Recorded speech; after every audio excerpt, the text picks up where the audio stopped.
Moin and welcome, this is the Annual Podcast. I'm Adrian, this is Demi, and today with Lighthouse. Servus.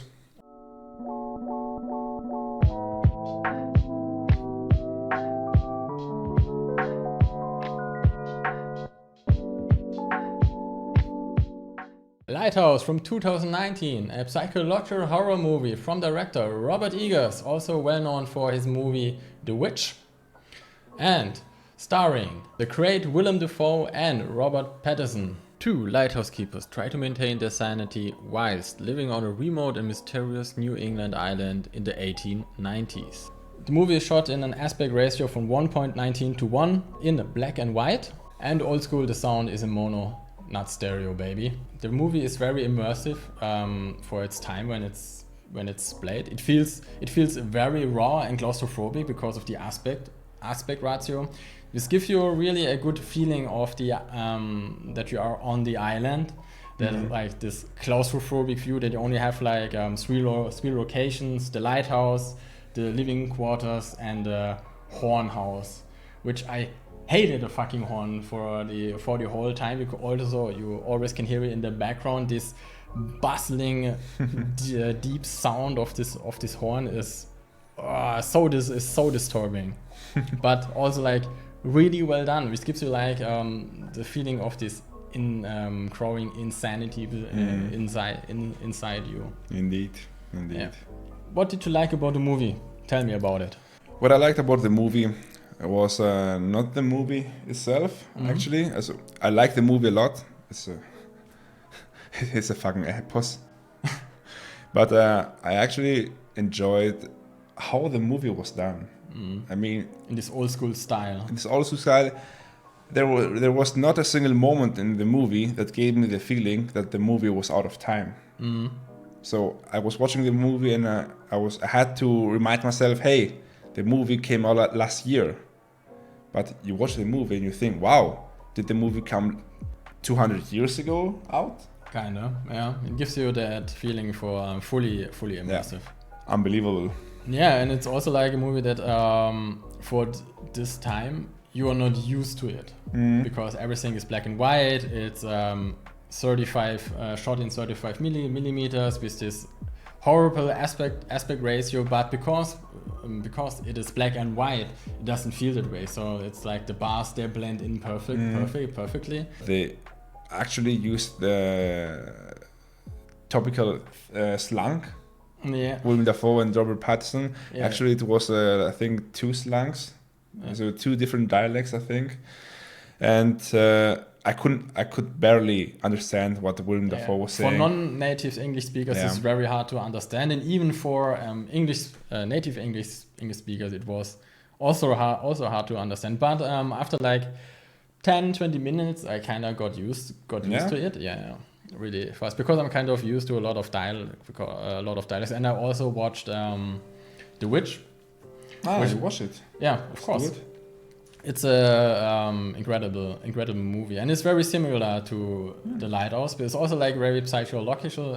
The Witch plays in also like in early states of America, and they also have like this despicable way of speaking.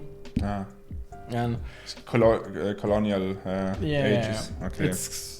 It's pretty weird, but on the other hand, it shows that the writers of this movie, of both of them, for Lighthouse and The Witch, are incredible in writing dialogues, because it's extremely hard to make the dialogue interesting in that way, in this way of speaking. Imagine there were scenes where Egger actually had to tell Dafoe and Pattinson how fast to speak.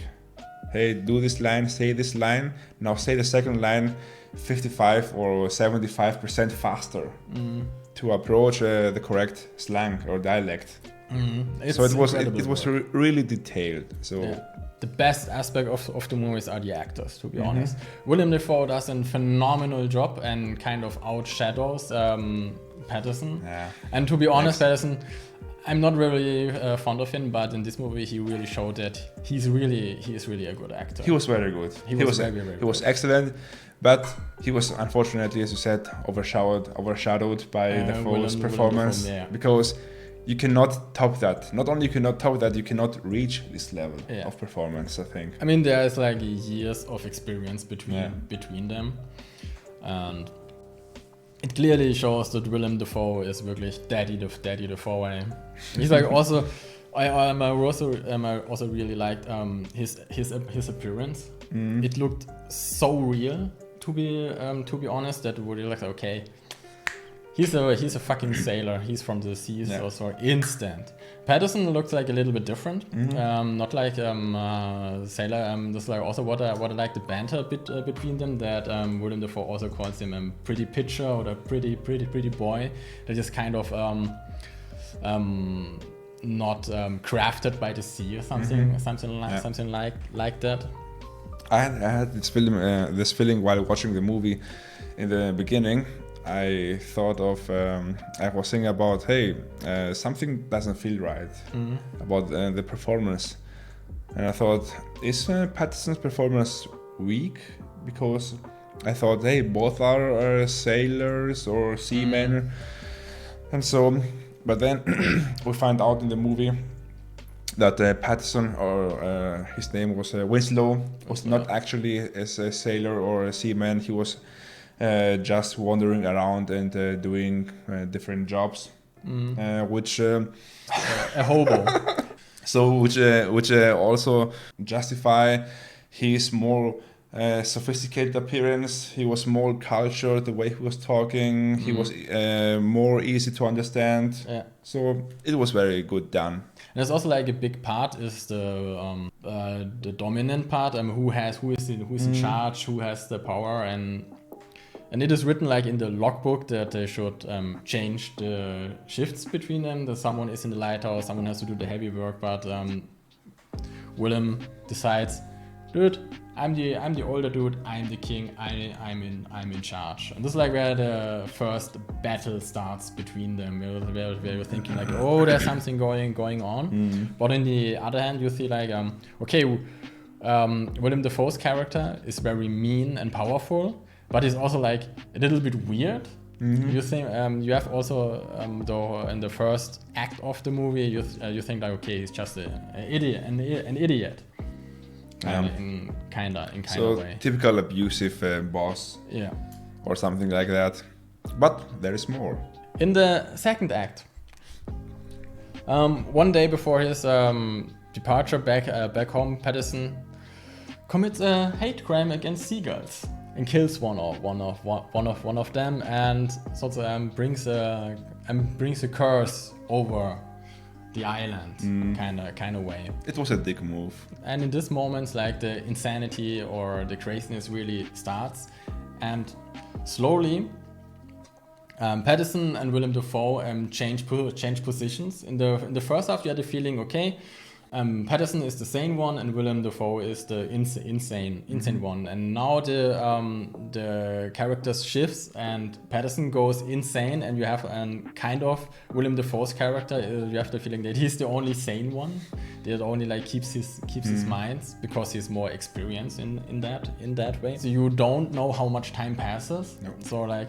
There's like one point where he says, yeah, it's only like one day, and Willem Dafoe says, yeah, it's been one week. And there's like, you think, okay, now at this moment it gets really also the confusion. It was really confusing. Yeah. Especially the scene where it was the same scene. We're discussing about how long the next ship will come. And the Whistler says, yeah, no problem, we can take the boat. And then Dafoe says suddenly, what do you mean? We took the boat 3 weeks ago. I was like, what? Did I miss something? Yeah, that's what I meant. Pattinson thinks it's like one day, but actually weeks pass, and they left the viewer kind of in the shadow. They never really say how much time passes or what really happens and what is real, what is fantasy. But the boat was still there. Yeah, and Winslow wants to escape. He takes the boat out, and Willem Dafoe smashes the boat with an axe, runs behind him screaming, and then he suddenly say, and they also like change names. Winslow is now Tommy. Yes, because he let the other co-worker die and took his identity. Yeah. Yeah. It's like I was so confused at the moment, and it was like also this psychological play. Okay, and you're thinking now, are they killing each other or are they not each other? And that's like where the dance around starts and the movie gets really insane, and I loved it at the moment. At first I was like, it's a really, really good movie. And then at this moment when I was so confused, I had no idea what was going on, I loved it. I was also disgusted by that scene. Yeah. Not because they're dancing and hugging and about to make out, but because they ran out of alcohol. Yeah. So they had to drink kerosene mixed with honey. Oh, it was disgusting. I don't even want to think about the taste of that. The movie switches between genres. At one moment it's funny. At one moment it's like it's sophisticated funny. At another moment it's a farting joke. The next moment it's kind of a horror psychological. Then it gets like fantasy like with the mermaids and the kraken and everything, and it's like it's a psychological train wreck at that moment, and it really confuses the viewer. But this is like the good part. It is not set in stone what the movie really means. So it's to your interpretation. What does the movie means to you? What does it mean to the viewer? Because everyone sees it differently.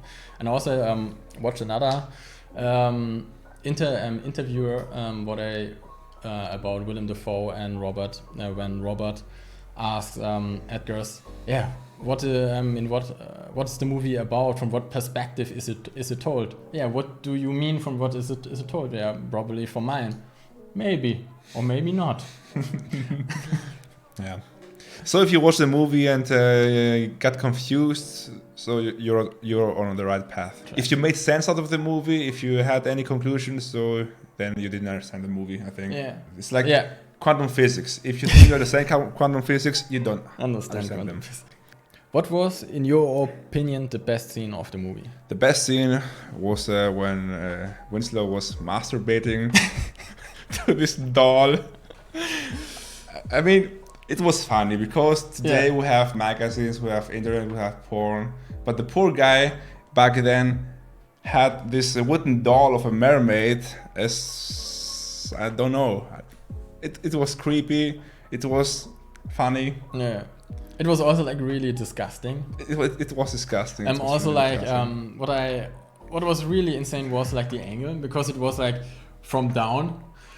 So you looked up. Also like the lighting was fantastic in the scene. It was like he's jerking off right into your face, kind of. You had like that feeling. And the mustache made the whole thing worse. I mean, come on, dude. Yeah. You don't masturbate with a mustache like that. Good old porn stash. Okay. My favorite scene was when he held his whole speech about Triton. Mm-hmm. It was first of all the choices of words was so well done, and it felt so theatrical. Yeah, it felt so out of this world, and also it was performed magnificent, and also the lighting. It was really bizarre, and we had like this one light source, and it shines from below to give this really menacing look. And because it was shot with a special, it was not shot in really black and white, so with the special with the special technique. So you need a lot of light. That's like also like most of the indoor scene, they had to use so much light that the employees had to wear sunglasses because it was so bright. It really gives like this insane contrast in his facial expression. You can see every crook in his skin, so much detail. What is kinda back in the days it would be impossible to capture such a good picture of Willem Dafoe. And also like what I really enjoyed were his eyes. They were always so wide open. They had always say, dude, this dude is bad shit crazy. and what I really liked Pattinson reaction. yeah, have it your way. I like your cooking. You have to say it was only because of his fucking lobster. Yeah. You favor my lobster, don't ya? This was the best thing about this scene because it was an epic speech, and it was all about because Winslow insulted his cooking. Yeah, and it also displays like the play between masculine and feminine, because in that moment when Winslow says that his cooking is shit, Willem Dafoe is so hurt, so it's like his feminine side, and then the next moment he's this really masculine, powerful man. It was like batshit crazy writing. Maybe it was like a signal, to signal the movie was mostly about power and who was in charge. And I think at this moment, there comes a twist where Dafoe actually is being demasculinated. It's more feminine. Yeah, shows his feminine side, and this gives the pass to Winslow to take charge, as we see later on in the movie.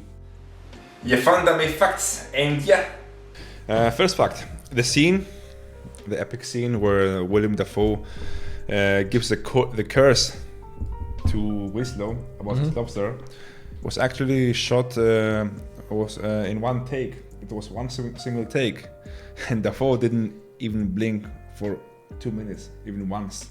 Second fact: Robert Pattinson's accent is based on a very specific area of Maine farming dialect, while William Dafoe's is the jargon of Atlantic fishermen and sailors of the time.